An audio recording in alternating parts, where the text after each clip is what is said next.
Right. I decided to go for a bit of Andromeda. I it took me a really long time to get around to when I first started playing Andromeda.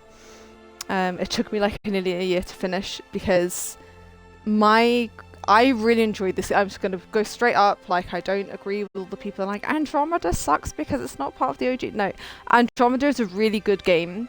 My issues with Andromeda, or my complaints with Andromeda, are basically the same as my complaints with, say, Dragon Age Inquisition, in that there are a lot of quests and places that you visit that end up being kind of quite repetitive. And I I mean I think I did it in about like 90 odd hours. So it's quite a long game. Like I really like the OG trilogy and I like the Dragon Age 1 and 2 because they're kind of like 30 to 50 hour games depending on like how much of the game that you do, but I'm kind of a completionist, so I feel like I have to do everything. So usually like I complete the games in about like in and about 40 odd hours. There's always bits I miss because I miss stuff. Um, but so Andromeda for me just feels like it's a bit too big and a bit too repetitive at times. But saying that, I really enjoyed the game. I really enjoyed the core story. I really liked the characters.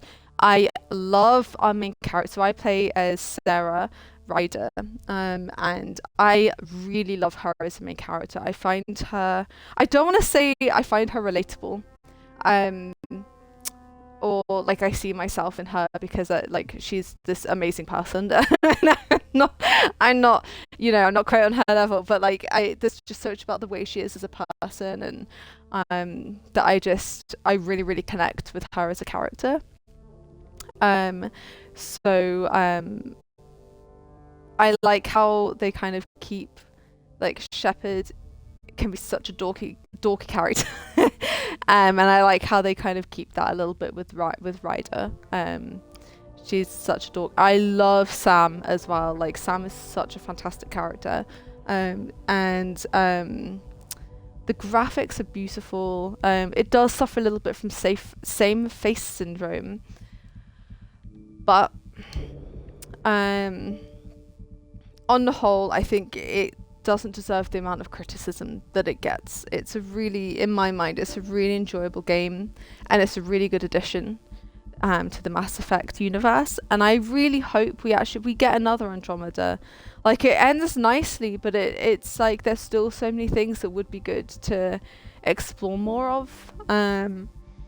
So yeah, I think there's a lot of the criticisms are fine. Like I can accept. I do understand what a lot of the criticisms are. People I don't agree. Like people who hate on it just because it's not the OG trilogy or because Shepard's not in it. I have no time for that. The Mass Effect universe is such a big universe to explore, and it's a shame to kind of keep it to just one tiny little storyline. And I definitely have I should probably start. I'm gonna customize Sarah.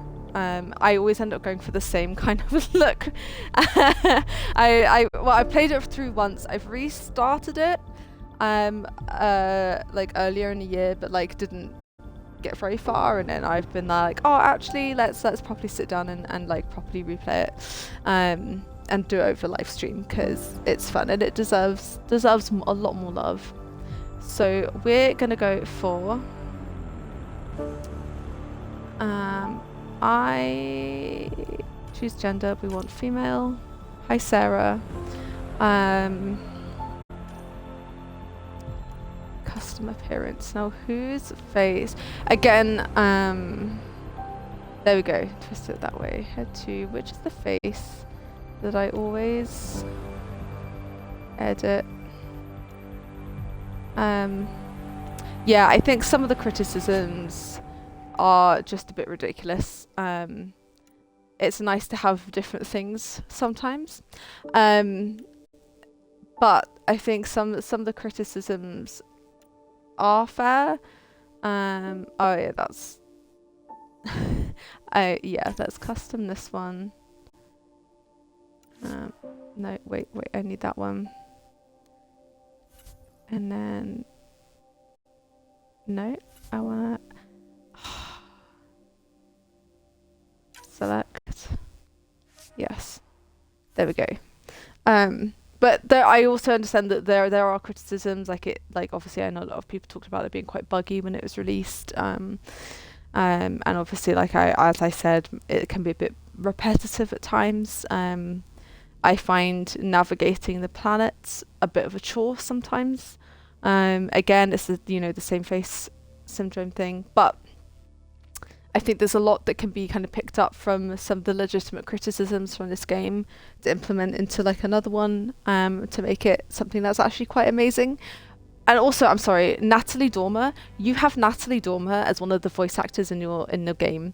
How is it not automatically just incredible? Like, how can you not automatically love it? Like, I'm sorry. Also, finding out that Natalie Dormer's character is not romanceable, genuinely the biggest disappointment in my life. Like, I'm a straight girl, right? I love Natalie Dormer. Probably not as straight as I think I am. you know, but jokes aside, I love Natalie Dormer as an actress. I think she's absolutely incredible, and I've loved pretty much everything that she's in. I know her mostly from the Tudors, but I've watched so much stuff with her in. And as soon as I felt like the BioWare games always have the most amazing voice acting credits. There's always a case of like, oh my god, that person voices them. And it's just like, of all people, I was not expecting you to find you in like one of these video games, but here we are. So it's always exciting. So I remember when I was just looking things up and I was like, oh my god, Natalie Dormer's in this game. Instant plus 10 points there. I need to focus, so we don't spend 3 hours in the content creator. I will need to pause in like 20 seconds because if you were with my last live stream, but probably not, I made some blueberry muffins because I'm starving right now. Complexion. See, I'm kind of oh, right. Let me just pause that 2 ticks whilst I go and get these muffins out the oven.